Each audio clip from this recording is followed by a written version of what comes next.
Hey everybody, The Inflicted here, and I wanted to do an unboxing video on my JT US-50 paintball gun. So, there, it's unboxed. So, this is a JT US-50. It is a 50 caliber double action only paintball gun. I bought this because, like a lot of people have been saying, 50 caliber is taking off at a lot of fields as a low cost, low impact alternative to mainstream 68 caliber paintball. If you don't know, almost all paintball was played with 68 caliber balls. This was the original paintball round used back in 1982. It is normal paintball, and 50 caliber is making a resurgence. This is 50 caliber right here. It came out way back in the 80s, I want to say 85, 86 or so, with the 3357 spot maker revolver.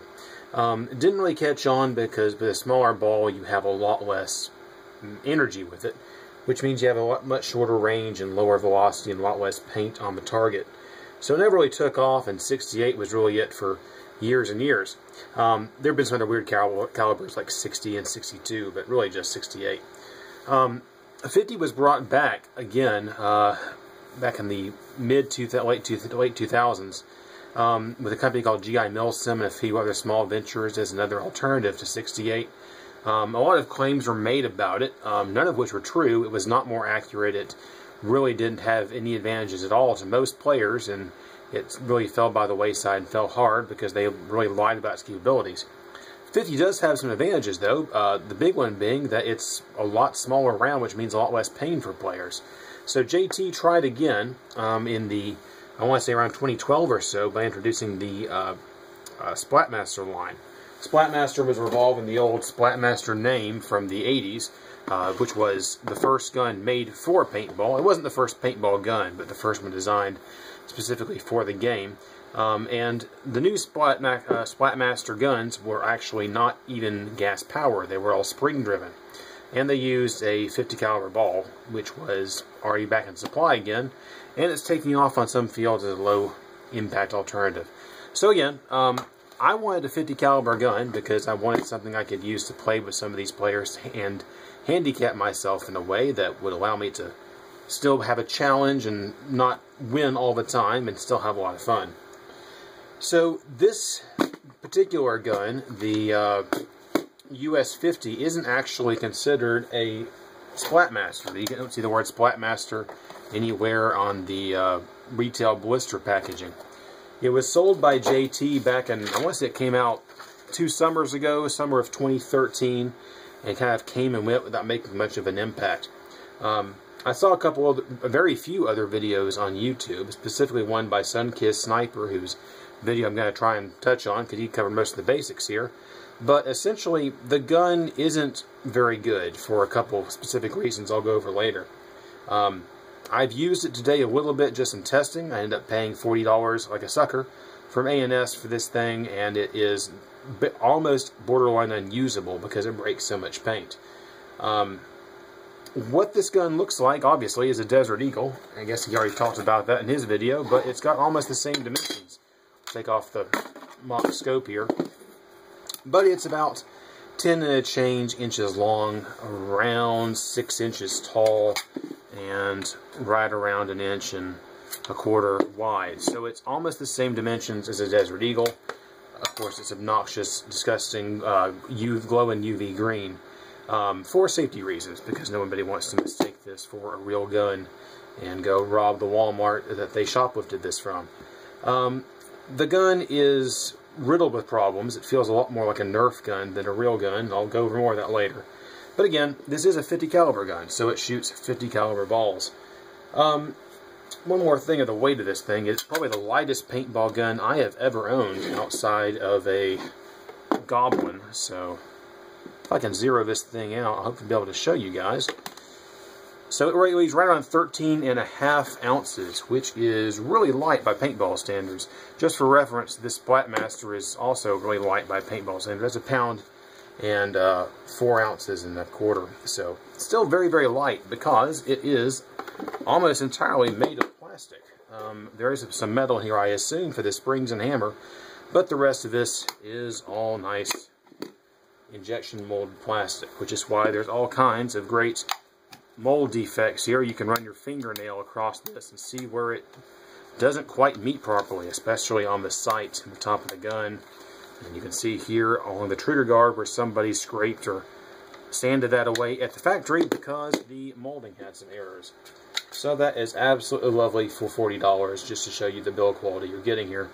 What else you get in the package here, I'll go ahead and show you. You do get one 12-gram cartridge, which is great, so you can use the gun exactly one time. This is supposed to last for about 60 shots.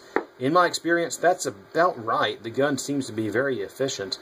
I gassed it up with a cartridge this afternoon, left it alone for over an hour, and it still had gas in it enough to dry fire it. Obviously, if you're going to use it, you're going to want to get your box of cartridges to run it on, because you're going to need more than one if you plan on trying to use this thing, which I don't suggest you do anyway, but there it is. So you also get some really bad paintballs with it. You get 2 little tiny bags of 15, and this is exactly as it came out of the package. These are probably at least 2.5 years old, and you can see they're leaking. There's bits of fill or condensation, orange liquid already in the bag. I would probably guess that apart from the gun's major flaws, one of the reasons that you see some really bad reviews on Amazon is because people try and use it with the paint it's packaged with, which is a bad idea, because it's probably terrible paint and has been sitting on the shelf as long as the gun has. So this stuff is probably garbage right off the bat. Also comes with a barrel plug, which is kind of interesting because the gun is a 50 caliber gun, but comes with a 68 caliber barrel plug, at least 68. This thing really has to be jammed in there, and as people have pointed out, the gun's barrel is actually a lot shorter than it needs to be. The gun's major flaw, I'm actually going to touch on this, is the fact that it actually has a kind of a makeshift apex tip in here. I'm not sure if this is quite visible or not, but there's 2 little rubber fingers that contact the paintball as it leaves the barrel and tries to impart a backspin on it.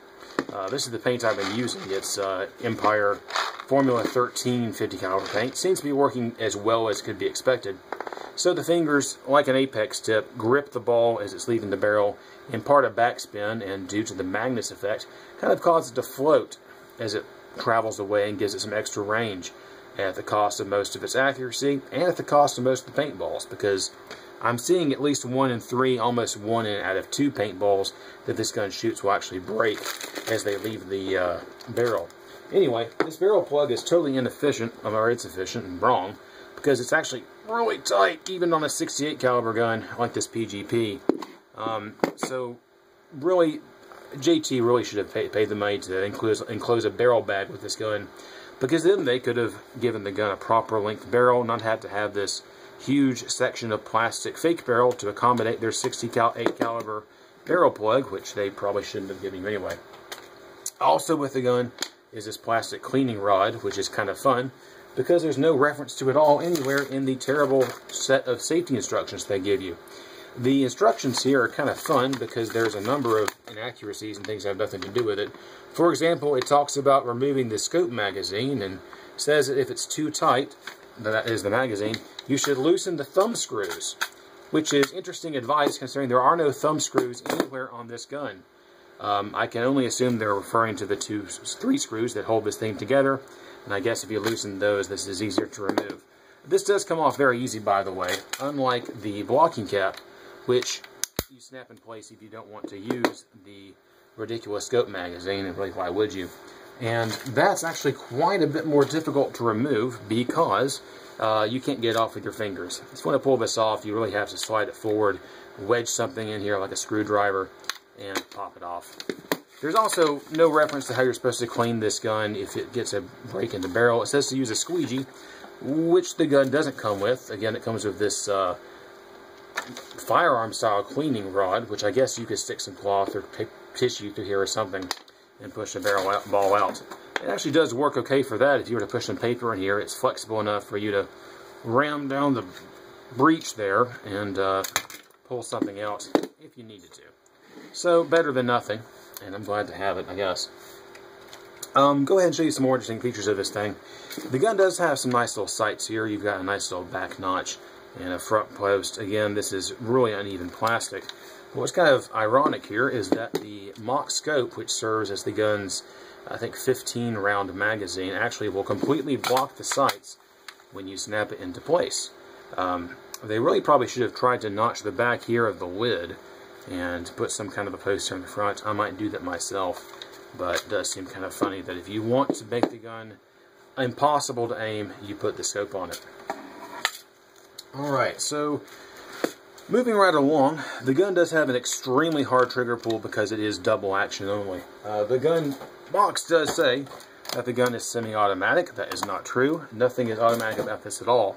Every time you pull the trigger, you are actuating the barrel to come all the way back and seal here.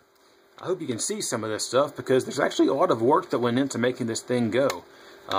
The magazine is integral. It's not removable. There's a nice little bow tie knob here for CO2, but you load your paintballs right here in the middle of the grip. The grip panel here slides out, and as soon as you slide it forward back into place, it actually releases the follower automatically, which is a neat little feature. Unfortunately, loading this thing is pretty tricky, and it's going to be a real pain to do wearing gloves, which is how I play. There's a knob up here, which says grip feed on and off, and what it does is actually block off this little detent flap, which again I hope you can see, which is normally actuated by the barrel. Every time you pull the trigger on this thing, what happens is this little flap here acts as a ball detent. Pulling the trigger will both close it, which is closing off the rest of the balls in the stack of the feed, and when you pull the trigger again, it actually flips open again to move the next one back into place. And with the follower up here, that is in the right spot. So if we close this off for a second, I'll show you how you load the paintballs into here. Again, would be a tricky thing to do with gloves on. Capacity on this thing is 7, which is actually correct for a Desert Eagle chambered in 50 Action Express. And you can just barely get 7 in there. And there we go. So, again, with the selector switch here in the forward position, what it's done is close off the flow of balls from the grip magazine. And then, presumably, you would do that if you were loading balls from this scope magazine here. Go ahead and pull the switch here, and what that's going to do is release all these things out of the magazine because it allows them to flow forward. It's kind of neat to watch this, though, because every time you pull the trigger, what's happening is the barrel is coming back here and making seal with an O-ring on the back of this chamber plate, or whatever you want to call it, where the valve structure is, I guess. I haven't torn this gun apart yet. The magazine provides no diagram whatsoever. I haven't seen any pictures on the internet of what these things look like when they're taken apart, which is kind of part of the reason I bought one of these things. I was just kind of curious about what they look like on the inside and what can be done to modify them to maybe make them better. Fingers crossed if that's possible. We'll see.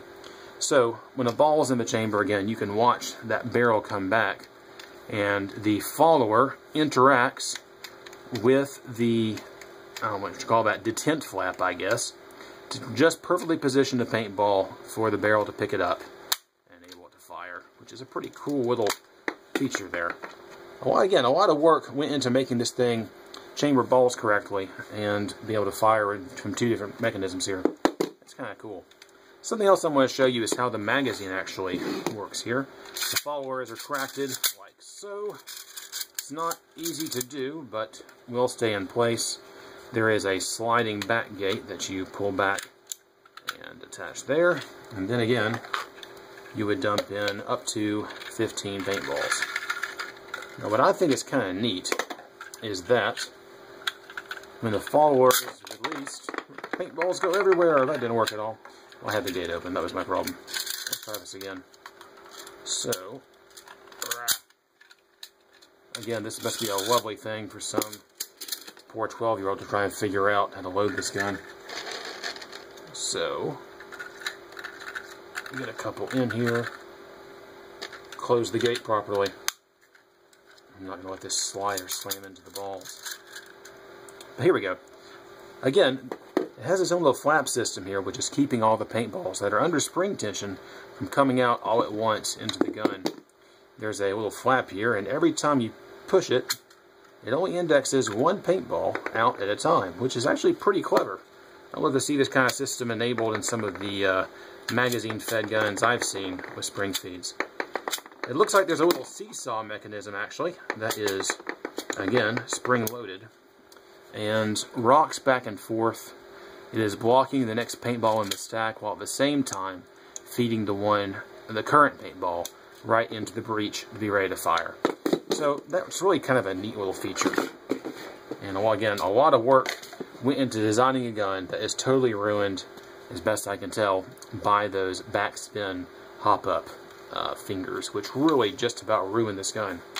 So what I hope to do, maybe I'll make some more videos about this, is to try and get this thing to where it works.